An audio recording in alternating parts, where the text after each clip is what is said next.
Não furtarás. Todo mundo conhece essa regra, né? É uma das mais básicas e antigas da humanidade.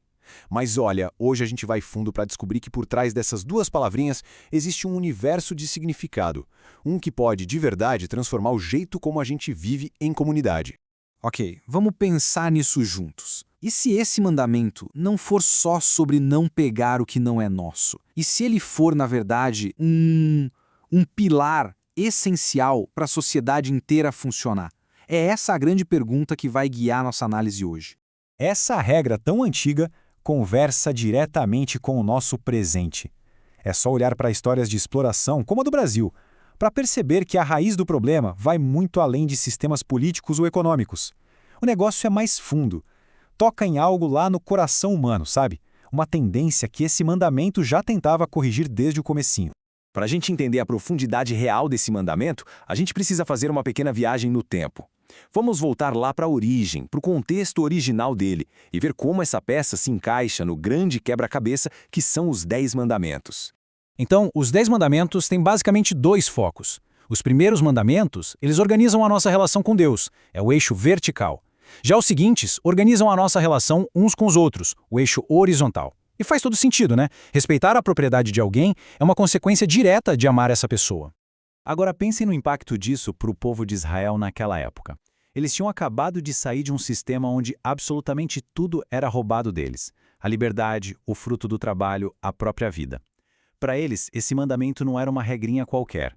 Era um chamado radical, uma revolução para construir uma sociedade totalmente nova, baseada na dignidade e no trabalho, e não mais na exploração. E agora, a gente entra na primeira grande expansão do significado desse mandamento. A gente vai sair do que é óbvio para mergulhar no que é realmente profundo. O que é muito interessante aqui é esse contraste. Porque assim, roubar objetos posses é errado, claro que é. Mas o que a fonte argumenta é que roubar a vida, a dignidade, a justiça de uma pessoa, isso é uma ofensa muito mais grave. É uma violação existencial. A história bíblica de Acã é um exemplo claríssimo disso. Ele não roubou só alguns objetos preciosos. Com a ganância dele, ele basicamente roubou a proteção divina de toda a comunidade. E isso levou o povo à derrota. Um furto individual que teve uma consequência coletiva devastadora. E o caso do rei Davi, então, ilustra perfeitamente essa dimensão existencial do roubo. Ele não pegou um objeto, ele usou o poder que tinha para roubar algo infinitamente mais valioso. A vida de um homem leal, a dignidade de uma família e o próprio senso de justiça do reino. É aqui que a análise dá uma virada fascinante. Porque a verdade é que cada mandamento que proíbe alguma coisa, na verdade está apontando por uma ação positiva que Deus quer ver na gente. Não é só sobre o que não fazer, mas sim sobre o que somos chamados a fazer. E essa imagem aqui captura perfeitamente essa transformação. A ideia é abandonar de vez a mentalidade de o que eu posso tirar dos outros para adotar uma mentalidade de o que eu posso produzir para mim e para a comunidade. É uma mudança radical. Deixar de ser um extrator para se tornar um produtor. Esse chamado positivo nos convida a ver o nosso trabalho de um jeito totalmente novo. A gente não trabalha só para o nosso próprio sustento, mas para se tornar um canal de provisão e de ajuda para quem está ao nosso redor. Ok, mas como é que isso funciona na prática? A história de Boaz nos dá a ilustração perfeita de como esse mandamento se cumpre não apenas seguindo regras, mas em amor. Então o ponto crucial aqui é a atitude do Boaz. Ele começa fazendo o básico, seguindo a lei. Mas ele não para aí. Ele vai além. Ele age com graça, protegendo e ajudando Ruth. E culmina num ato de redenção, restaurando tudo que a família dela tinha perdido. Ele foi muito além do que era exigido por lei.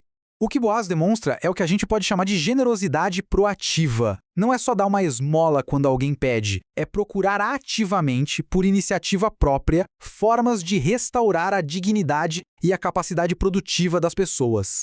Bom, estamos chegando ao final da nossa análise, juntando todas essas ideias num princípio transformador que fecha todo o raciocínio.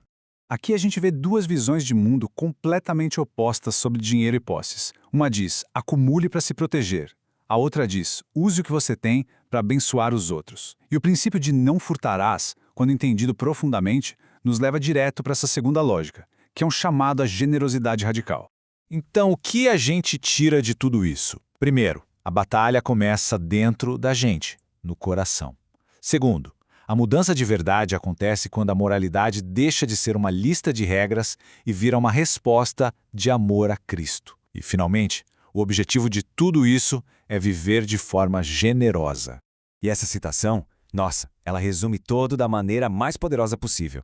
A expressão máxima desse princípio não é apenas não pegar, mas sim se dar para o enriquecimento dos outros. É exatamente o exemplo de Cristo na cruz. E a gente termina com essa provocação, né? Fica a reflexão. Parem para pensar um pouco no impacto que isso teria nas nossas cidades, nos nossos bairros, se essa virada de chave realmente acontecesse. O que mudaria de verdade se a gente saísse da mentalidade de só não fazer o mal para uma busca ativa, proativa pelo bem do outro?